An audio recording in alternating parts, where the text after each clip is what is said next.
My spacecraft glides over the Shinjuku district of eastern Tokyo as I swivel giddily in my captain's chair with all the blinking, labelless buttons on the left armrest.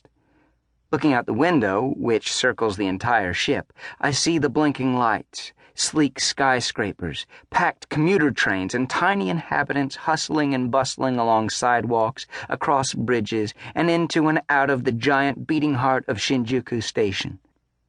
My craft touches down slowly and alights on top of the Takashimaya Times Square building, which looks like a giant luxury cruise liner.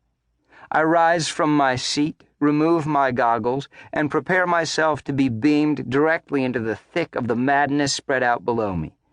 I set the transporter to Tower Records, Shinjuku, and seconds later, here I am. Actually, no, I take a plane and then a train and then walk for a bit and then sleep for 17 hours and then start work and finally get a day off after 2 goddamn weeks. The giant Tower Records television screen just outside the south end of Shinjuku Station plays a pop video featuring a gaggle of preteen girls dressed in shiny, frilly outfits so bright and cutesy they make American Child beauty pageant contestants look like Dickensian street urchins. They dance in formation, not particularly well, and stare at the camera, doe-eyed and hollow. I stand at the bottom of a massive escalator looking up at the dangerous display of chiffon and taffeta and excitedly contemplate the pastel-tinted nightmares I will have about all this later. I'm wandering around the city for the first time, enjoying my first day off. I interviewed with a popular language school called MOBA, before coming, and they assured me they could place me in Tokyo. An empty promise, it turns out, since I've ended up with an apartment in a town called Fujisawa, an hour south of Tokyo, and a job at a school in nearby Yokohama. A disappointment, yes, like a young small-town Russian with stars in his eyes must feel when he has his heart set on living in the Big Apple and instead is forced to rent a studio in New Brunswick, New Jersey. But I'll make it to Tokyo. No problem. All I need is thousands and thousands of dollars so I can afford to put a deposit and key money down on a fashionable closet or cubbyhole in, say, trendy Shibuya, or perhaps the East Village-like districts of Kichijioji or Koenji. It'll happen.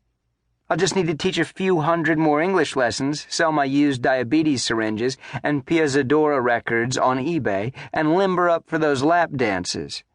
I'll be there in no time. In the meanwhile, I'll continue my job in Yokohama, where I'm honing my communication skills and preparing myself for a career in front of the camera in ways I never anticipated. I have taught so many lessons that I've begun dropping all articles, prepositions, and sometimes the verb to be from my speech just to be more easily understood. On weekend, went to movie and ate nice restaurant. Food so delicious. I've also started pointing to my ears when I talk about listening to music, behind me when talking about the past, and in front of me and over a little hill when talking about the future. Even when talking to my 2 Australian roommates, Ewan and Sean. MOBA is a popular language school with branches all across Japan. I'd had to fly to Boston for the interview, and though I usually choke during interviews, this one ended, amazingly, with an immediate job offer. Admittedly, it's satisfying to know that simply by virtue of being born in the right place, I have a skill very much in demand in another part of the world. I never really considered my English degree very marketable, and neither has anyone else. College papers touting Jane Austen as England's best Harlequin romance novelist or exploring the homoeroticism in Bleak House won't get you very far in the real world, let's face it. But when I decided to travel to a faraway land of people who want to know how to speak like me, I automatically had a highly marketable skill. I speak great English. Jim, the interviewer and a former MOBA teacher, was clearly dazzled. In fact, he'd seemed to have only one concern.